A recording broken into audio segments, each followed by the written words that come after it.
Hi there, my name is Jo Meinard and I'm going to record a short video which serves as a sort of introduction to learner autonomy. And this is part of a free taster course that we're offering at the Research Institute of Learner Autonomy Education at Canada University of International Studies. So let's get started. So this is just to show you where I work. So this is Canada University and this is in Chiba in Japan. And this video is just a part of a free course we're offering. But actually, if you want more details of other courses that we run, like the certificate program in advising and other things as well, there's a journal and so on, have a look at Relay. I'll give you the details later. So learner autonomy. So let me give you a little overview. We're going to look at some curriculum approaches today. We're going to look at the power of advising dialogue, and we're going to look at learning environments. Okay, so first, but let's get into it by saying, well, why should we promote learner autonomy?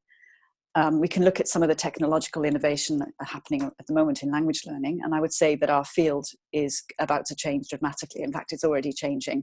You know, we have really excellent machine translation these days, and students can ask legitimate questions like, why should I learn languages at all when there's Google Translate? This has real implications for our field. Also, there are so many online resources, you know, so students can say, why should I enroll in a language class when I have all the resources I need freely available online? And also, why doesn't my teacher use online media instead of tests and textbooks? So the students are starting to question the methods of traditional teaching. You know, so something like 300 million students are enrolled on Duolingo at the moment. So these are really freely available language applications. And lots of people are learning languages through Netflix. So this application allows you to see translations and practice pronunciation and things like that, which might be much more fun than a traditional classroom. And then thirdly, we have access to target language speakers as well. So there's really no need for us to go to language classes because we can find the speakers we need easily online as well. So that's kind of some of the, you know, a little background about why we might want to consider an alternative teaching approach. These are some online conversation practice opportunities for students, sorry. Okay, so how do we engage a new generation of learners who are surrounded by technology like this? And how do we harness their interests, especially if they don't really see the value of learning languages? So I'm going to my starting point is a few assumptions here.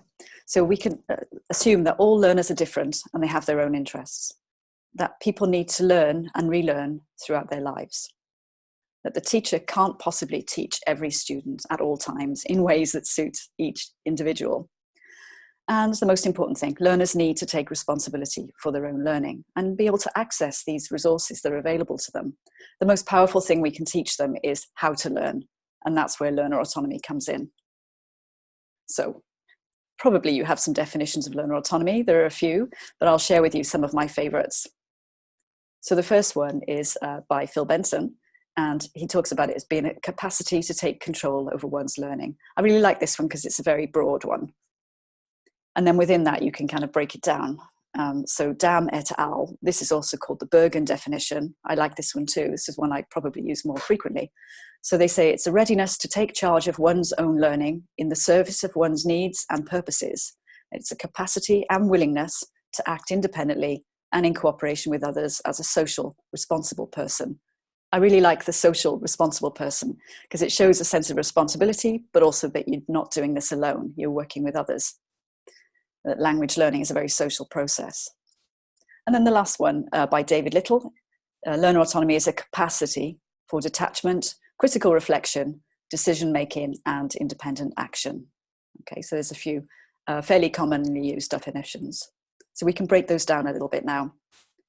So what we can say, if we pull all the definitions together, that they tend to say it's a capacity or an ability or a readiness, a willingness, or even an opportunity to take charge, to take control, for independent action, to cooperate with others, to make decisions.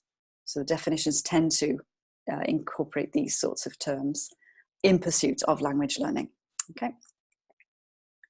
And so I like to see it as a sense of awareness and control. So awareness being, you know how to learn and maybe why you should do it. And also a sense of control is that you're actually going to do it. Okay. So you're actually going to take charge of your own learning rather than be a passive recipient of knowledge in a traditional sense, or a passive member of a language class. We want the learners to have awareness and control, and these are sort of bi-directional as well. So what do we mean? So autonomous language learners, so think about your own learners, you've probably had some that are quite autonomous. They're able to usually manage their own learning, okay? They also know how to learn and which resources to use. And they think deeply about their learning. They work with others, and they are positive, confident, and motivated. Now, this describes an ideal learner, and I'm sure you've seen very few of actual ideal learners, but you could consider it as a sort of continuum. So at the one end, people are very passive, non-autonomous at all, and at the other end, completely autonomous. Most learners, of course, are somewhere in the middle. Think about your own learners, and hopefully they move along this continuum with opportunities and the knowledge and chances to make decisions and so on about their learning. Okay, so it's not all or nothing. This sort of changes depending on situation, mood, subject matter, teacher, all sorts of things. But what we're trying to propose is that we equip students with a capacity so they understand and they can move along this continuum as they go along, with our support, of course. And so this isn't new. I mean, Barbara Sinclair proposed levels of metacognitive awareness, which align quite nicely with this sort of continuum. So you might have a level 1 learner who's largely unaware and, ask sort of basic questions like, is this right? What shall I do to raise my scores? And level 2, they might be becoming aware. So, they do it because they have to, but then they start thinking, why did I do this? What did I do? How could I do it better? They're starting to think.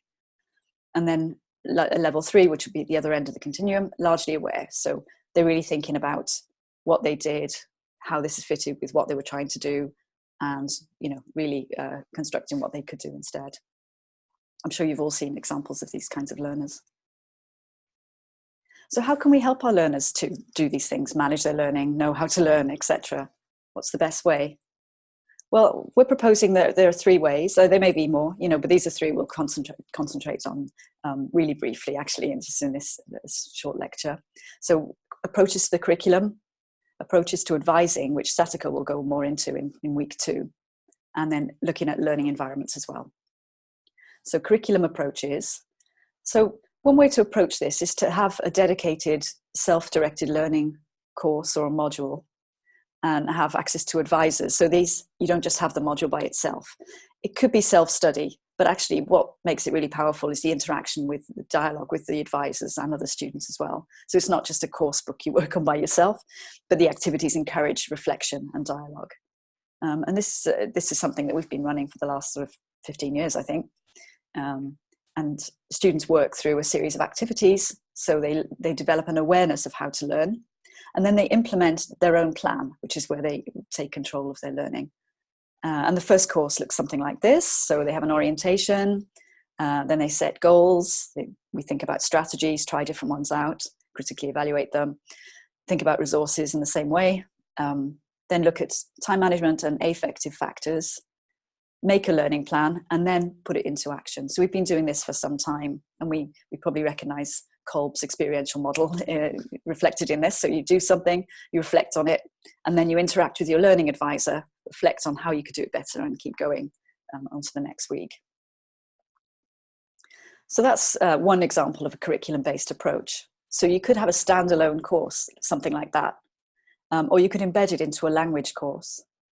Or you could just take a new starting point when you're designing a language course and embed these kinds of activities all the way through the course. So opportunities to learn how to learn, and opportunities to actually put a personalized plan into action. I prefer this rather than just have a kind of add-on. Having it integrated into a course would be really much more effective.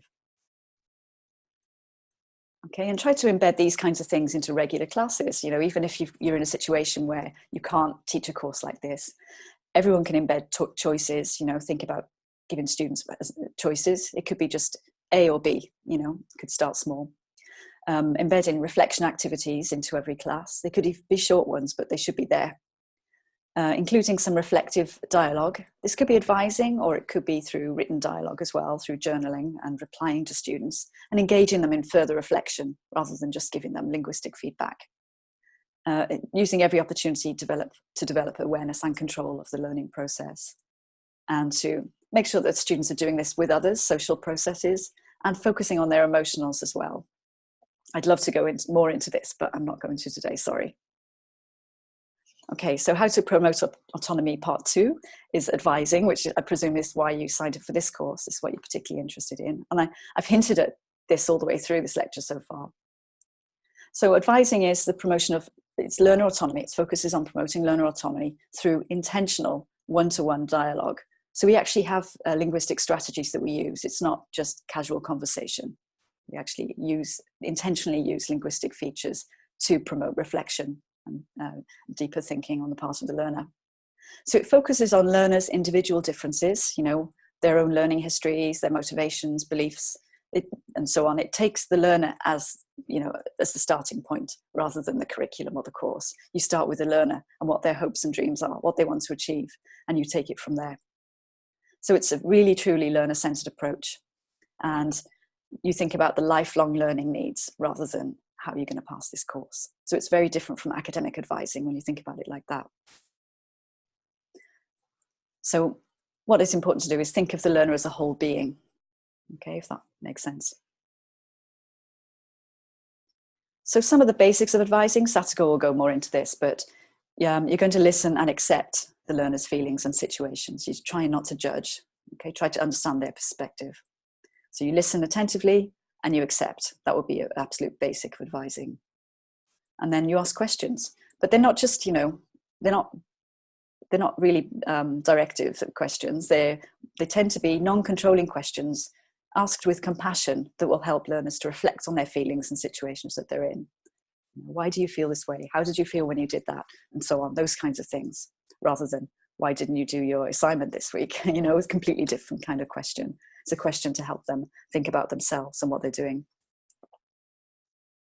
Okay, sorry, we're not going to go much into advising. You'll have to wait till next week, but let's talk about learning environments a little bit.